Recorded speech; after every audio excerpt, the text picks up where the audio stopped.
खबर सबसे पहले, आज चुनाव की तारीखों का ऐलान हो सकता है। वो घड़ी बस आने वाली जिसका सबको इंतजार था।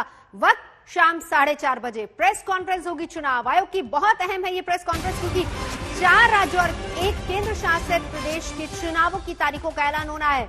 हम आपको ये भी बता दें कि बंगाल के साथ साथ असम, तमिलनाडु, केरल और पुडुचेरी में चुनाव होने वाले हैं। शाम 4:30 बजे चुनाव आयोग की प्रेस कॉन्फ्रेंस है और इसको लेकर तैयारियां पूरी कर ली गई हैं। 4 राज्य, 1 केंद्र शासित प्रदेश जहां पर चुनाव होने हैं और आज शाम 4:30 बजे होगी प्रेस कॉन्फ्रेंस। चुनाव की तारीखों का ऐलान होगा 4:30 बजे की प्रेस कॉन्फ्रेंस में।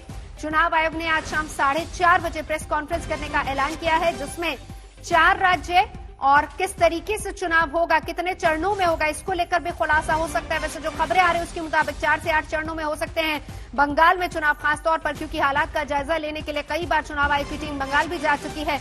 गवर्नर से लेकर तमाम अधिकारियों तक से मुलाकात हो चुकी है, स्थिति का जायजा लिया। ग्राउंड रियलिटी वहां पर क्या है उसको देखते हुए कितने चरणों में चुनाव होगा इसका फैसला आज हो जाएगा। चुनाव आयोग की प्रेस कॉन्फ्रेंस 1 मई से पहले विधानसभा के गठन का ऐलान का प्लान भी है। दरअसल 4 मई से बोर्ड की परीक्षाएं शुरू होने जा रही है और इसी को देखते हुए चुनाव आयोग ने 5 राज्यों में 1 मई से पहले चुनाव कार्यक्रम पूरी तरह से संपन्न करने का ऐलान किया। तो कितने राज्य हैं? 4, केंद्र शासित प्रदेश 1। और कितने बजे ऐलान होना है? ठीक 4:30 बजे। 2021 चुनावी युद्ध तैयार। 4 राज्य, 1 केंद्र शासित प्रदेश। शाम 4:30 बजे होगा ऐलान कि किस राज्य में किस दिन चुनाव होना है, कितने चरणों में चुनाव होना है। खासतौर पर अगर बंगाल की बात की जाए जो सबसे अहम है, जिसमें खबर आ रही कि 4 से 8 चरणों में चुनाव हो सकता है। आपको यह भी बता दें कि चुनाव आयोग ने सबसे ज्यादा दौरे इन 5 राज्यों में ही किए हैं। कहां कहां चुनाव है? पश्चिम बंगाल, कुल सीटें 294। पश्चिम बंगाल में 6 से 8 चरणों में कहा जा रहा है कि चुनाव हो सकते हैं। हालांकि इंतजार करना होगा। असम में 126 सीटें हैं जिस पर वोट डाले जाने हैं।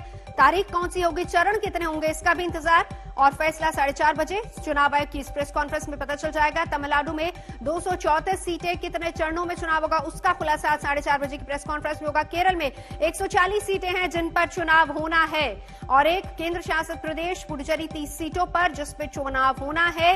तो कुल मिलाकर अगर देखा जाए तो 4:30 बजे प्रेस कॉन्फ्रेंस होनी है, जिसमें तमाम राज्यों में पश्चिम बंगाल, असम, तमिलनाडु, पुडुचेरी, केरल, जहां पर चुनाव आयोग की टीम ने दौरा भी किया, अधिकारियों से बातचीत भी की और उसके बाद कहां कहां किन चरणों में कितने चरणों में चुनाव होगा इसको लेकर आज 4:30 बजे प्रेस कॉन्फ्रेंस 5 प्रदेशों में आज होनी है।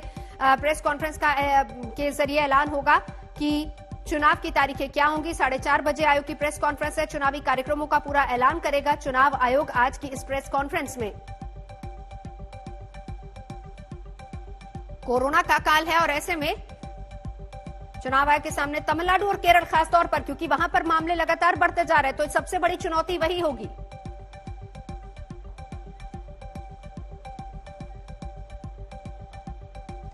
मेरे 4 सहयोगी इस वक्त मेरे साथ जुड़ चुके हैं, चुनाव आयोग पर लगातार नजर बनाए हुए संजय शर्मा, हिमांशु मिश्रा मेरे सहयोगी इस वक्त दिल्ली से, पौलमी और इंद्रजीत दोनों हमारे साथ कोलकाता से। लेकिन सबसे पहले 4:30 बजे तारीखों का ऐलान संजय शर्मा होना है। कितने चरणों में हो सकता है चुनाव, खास तौर पर अगर पश्चिम बंगाल की बात की जाए?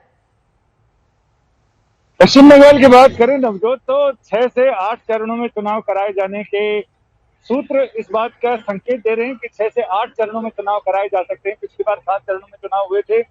इस बार कोविड संकट और साथ ही वहां की सुरक्षा इंतजाम, कानून और व्यवस्था की स्थिति को देखते हुए बड़ी चुनौती आयोग के सामने। पिछले हफ्तों में जब मीटिंग चुनाव आयोग पश्चिम बंगाल पहुंचा था और पूर्ण आयोग की वहां पर बैठक की अधिकारियों के साथ और आला अधिकारियों के साथ, तो मुख्य चुनाव आयुक्त सुनील अरोड़ा ने साफ तौर पर अपनी नाराजगी और निराशा जताई थी राज्य की कानून व्यवस्था की स्थिति को लेकर।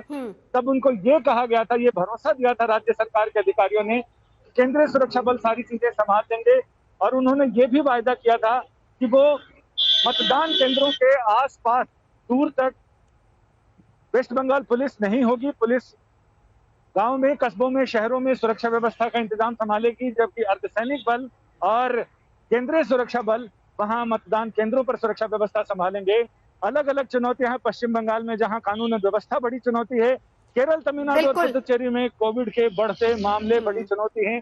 ऐसे में तमाम एहतियाती उपाय करते हुए स्वतंत्र और निष्पक्ष चुनाव, साथ ही सुरक्षित चुनाव कैसे कराए जाएं, ये निर्वाचन संजय आयोग शर्मा के रहिए मेरे सामने साथ, हिमांशु भी मेरे साथ लगातार जुड़ा है, लेकिन उससे पहले इंद्रजीत कुंडू आपके पास आते हुए, क्योंकि चुनाव आयोग की टीम बार बार पश्चिम बंगाल गई, चैलेंज सबसे बड़ा यही है कि वहां पर किस तरीके से चुनावों को सही तरीके से संपन्न कराया जाए। हिंसा की खबरें लगातार वहां से आती रही हैं, एक बड़ा चैलेंज चुनाव आयोग के लिए पश्चिम बंगाल भी होगा। अक्षय भी मेरे साथ, अक्षय लौटूंगी आपके पास, पहले इंद्रजीत कुंडू।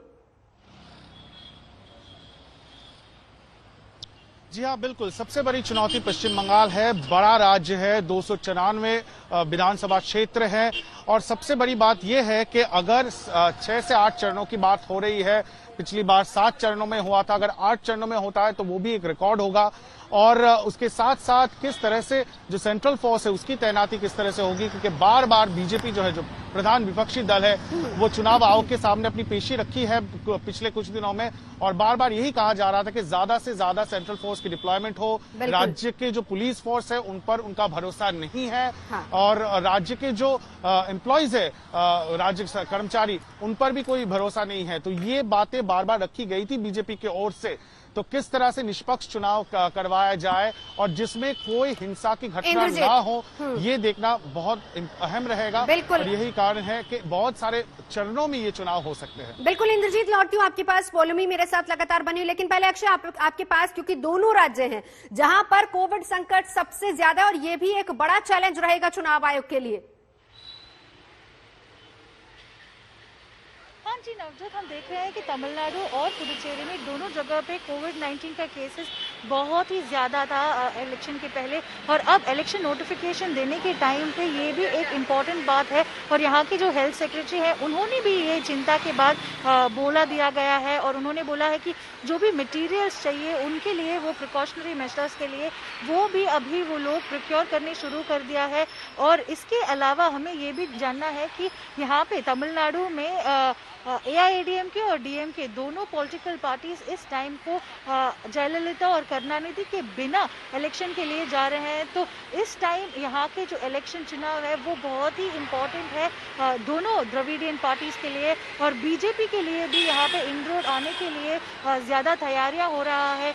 कल यहाँ पे प्राइम मिनिस्टर नरेंद्र मोदी ने भी यहाँ पे आके उनके चुनौती के लिए कैंपेन किया था। तो उस टाइम पे भी हमने देखा कि वो MGR के बारे में और DMK और कांग्रेस के बारे में भी बात किया था। और ये सारी चीजें के अलावा यहाँ पे तमिलनाडु में एक डिमांड है कि सिर्फ एक ही फेज में इलेक्शन रखे, तो वो होगा कि नहीं, आज वो 4:30 बजे को वो पता चलेगा। और यहाँ के जो सारे पॉलिटिकल पार्टीज हैं वो सारे एक ही मानना है उनको कि एक ही फेज में कीजिए, एक ही फेज खत्म करिए, ताकि कोविड-19 पैंडेमिक की सिचुएशन भी कंट्रोल में हो सकता है।